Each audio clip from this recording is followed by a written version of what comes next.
So first question பாருங்க. Modem அப்படின்றது எது ரெண்டு வார்த்தையோட மெர்ஜ் ஆனது? மோடம் அப்படின்றது எந்த ரெண்டு வார்த்தையோட காம்பினேஷன் அப்படின்றத சொல்லுங்க பார்ப்போம். எஸ் ஃப்ரெண்ட்ஸ் யாரும் கனெக்ட் ஆகாம இருந்தாங்கன்னா கனெக்ட் பண்ணிக்க சொல்லுங்க. அதுக்கப்புறம் வாய்ஸ் கிளியரா இருக்கா அப்படின்றத லைவ்ல கனெக்ட் ஆயிருக்கவங்க கொஞ்சம் மென்ஷன் பண்ணுங்க.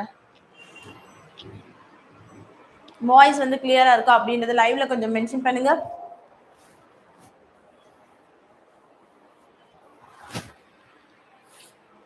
ஓகே, ஸோ மோடம் அப்படின்றது என்னது? Modulator plus demodulator. அதுதான் வந்து ஷார்ட் ஃபார்ம்ல வந்து மோடம் அப்படின்னு சொல்லியிருப்பாங்க. மாடுலேட்டர் பிளஸ் டிமாடுலேட்டர் தான் என்னது? மோடம் அப்படின்றது. ஓகேவா? ஸோ ஆப்ஷன் என்னது?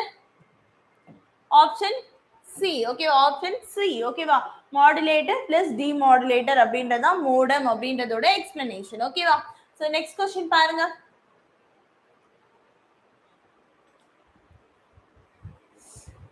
Next question is replace the underlined British word with its American equivalent. ஓகேவா? So American language British language வந்து அமெரிக்கன் லாங்குவேஜை கன்வெர்ட் பண்ண சொல்லியிருக்காங்க. ஓகேவா? So Vidya is eating chips அப்படின்னு சொல்லுவாங்க. சிப்ஸ் அண்டர்லைன் பண்ணியிருக்காங்க. ஸோ சிப்ஸுக்கு வந்து அமெரிக்கன் லாங்குவேஜில் என்னன்னு சொல்லுவாங்க? ஸ்நாக்ஸா, குக்கீஸா, கேண்டீஸா? கண்டிப்பாக கேண்டீஸ் அதாவது குக்கீஸ் ஸ்நாக்ஸ் அதாவது ஃப்ரெஞ்ச் ஃப்ரைஸ் அப்படின்றதா சிப்ஸுக்கு அமெரிக்கன் லாங்குவேஜ்ல. ஓகேவா? சிப்ஸுக்கு அமெரிக்கன் லாங்குவேஜ்ல என்னது? ஃப்ரெஞ்ச் ஃப்ரைஸ் அப்படின்றது. ஓகேவா? அடுத்து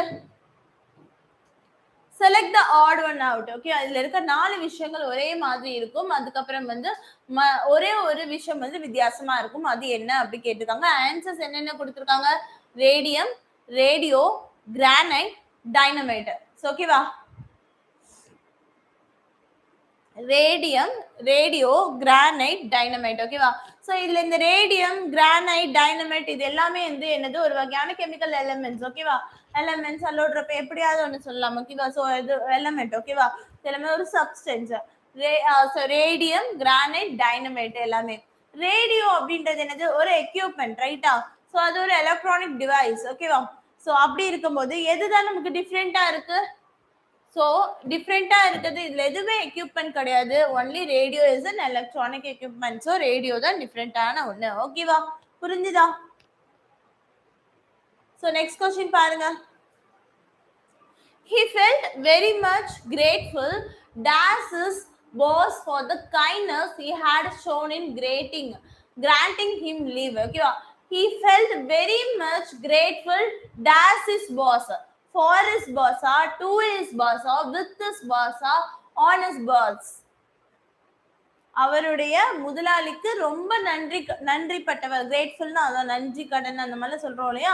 நன்றிப்பட்டவர் அப்படின்ற மாதிரி அர்த்தம். ஓகேவா? கிரேட்ஃபுல் டு கிரேட்ஃபுல் அதுக்கு ஆட்டோமேட்டிக்காவே வரும். சில வேர்ட்ஸ் வந்து நீங்க நிறைய இங்கிலீஷ் வேர்ட்ஸ் யூஸ் பண்றீங்க அப்படின்னா நார்மலா நம்ம பேசும்போது அதுவாகவே வரும். ஸோ கிரேட்ஃபுல் டு ஹிஸ் என்ன வரும்?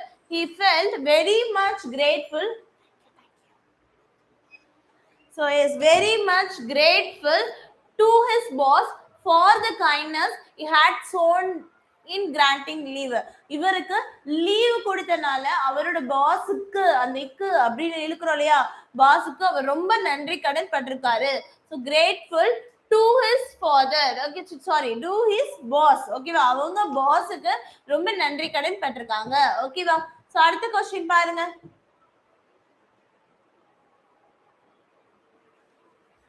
Select the most suitable prefix or suffix to suit the root word. Prefix இல்லைன்னா suffix வந்து இதுல வந்து எது ரொம்ப அழகா ஆப்ட் ஆகும் அப்படின்ற மாதிரி கேட்டிருக்காங்க. ஓகேவா? ஸோ எது? அக்ரி அப்படின்றது அக்ரியபிள் இல்ல எபிள் அக்ரி வராது. அன்அக்ரி இல்ல அக்ரியன் அப்படின்னு வராது.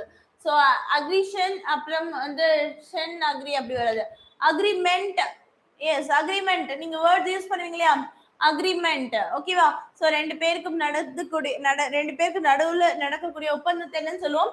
அக்ரிமெண்ட் அப்படின்னு தானே சொல்லுவோம். ஸோ அக்ரியோட என்ன இணையுது? ஸோ சஃபிக்ஸா வந்து என்ன ஆட் பண்றோம்ப்பா? அக்ரிமெண்ட் அப்படின்றத ஆட் பண்றோம். அக்ரிமெண்ட் அப்படின்னும் போது என்ன வரும்? அக்ரிமெண்ட் அப்படின்னு வரும். ரைட்டா?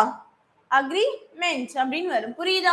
ஸோ ப்ரிஃபிக்ஸ் அப்படின்றது நம்ம ஒரு வார்த்தைக்கு முன்னாடி சேர்க்கக்கூடியது என்னன்னு சொல்லுவோம்? ப்ரிஃபிக்ஸ் அப்படின்னு சொல்லுவோம். ஒரு வார்த்தையோட பின்பகுதியில சேர்க்கக்கூடியது என்ன சொல்லுவோம்? சஃபிக்ஸ் அப்படின்னு சொல்லுவோம். ஓகேவா?